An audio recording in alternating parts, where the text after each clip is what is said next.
Hello दोस्तों। तो चलिए आज हम जानते हैं कि पटना हाई कोर्ट में अगर केस को तुरंत लिस्ट करवाना हो तो अर्जेंट पोस्टिंग पिटीशन कैसे भरी जाती है। आइए जल्दी से समझते हैं। तो जैसा कि आप सामने में देख रहे हैं वीडियो में, ये जो पिटीशन है ये फॉर अर्जेंट पोस्टिंग है। ये पटना हाई कोर्ट में आप जाइएगा तो यही सेम स्लिप यूज़ किया जाता है। तो इसमें पहला है नंबर ऑफ द केस, यहाँ पे केस नंबर को लिखिएगा। फिर दूसरा है सेकंड सब्जेक्ट एंड ग्रुप, किस तरह का केस है, सिविल है, क्रिमिनल है, सर्विस मैटर है इत्यादि फिल करना है आपको। थर्ड है फाइल्ड बाय, मतलब कि एप्लीकेंट या रिस्पोंडेंट में से कौन अर्जी दे रहा है। चौथा है डेट ऑफ फाइलिंग, केस कब दाखिल किया गया है। फिफ्थ है राइप फॉर हियरिंग, इसका मतलब होता है कि क्या केस सुनवाई के लिए तैयार है। छठा है डिफेक्ट्स टू बी क्योर्ड, कोई कमी आपत्ति है तो उसका जिक्र करिए, और अगर कोई भी डिफेक्ट लगा हुआ नहीं है तो इसमें नो लिख देना है। नोटिस टू अपोजिट पार्टी है हमारा 7वां नंबर, जिसका मतलब होता है कि क्या विपक्षी को कॉपी दे दी गई है या नहीं।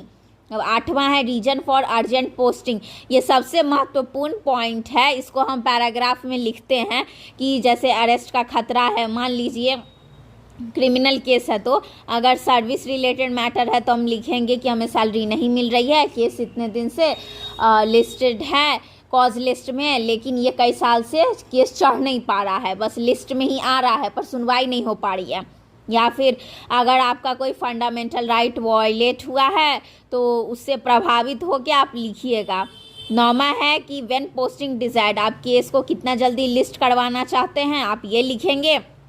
लास्ट में एडवोकेट का सिग्नेचर होगा, उनका अगर AOR नंबर है तो वो लिखा जाएगा, अगर उनका AUIN नंबर है तो वो लिखा जाएगा। उसके बाद जो है सो वो ये स्लिप को जाके पूरी तरह से आप जान ही गए हैं कि ये स्लिप पूरा भरा जा चुका है। अब इसको कोर्ट में जाके जब अर्जेंट मैटर लिस्ट होता है, सुबह में ही ये जनरली लिस्ट किया जाता है। जब कोर्ट स्टार्ट होता है 10:30 बजे तो आप जाएंगे, जिस भी बेंच के सामने में आपको जाके ये स्लिप देना है वहाँ जाके आप स्लिप को दे दीजिएगा। अगर उस पर बहस करना है तो आप बहस भी कर सकते हैं। तो मुझे उम्मीद है कि आपको अर्जेंट पोस्टिंग पिटीशन का पूरा प्रोसेस 1 to लेके 9 तक समझ आ गया होगा। थैंक यू सुनने के लिए। अगर आपको और भी इसी तरह की वीडियोस चाहिए तो आप चैनल को लाइक कीजिए, सब्सक्राइब कीजिए और अपने दोस्तों में शेयर कीजिए। Stay tune.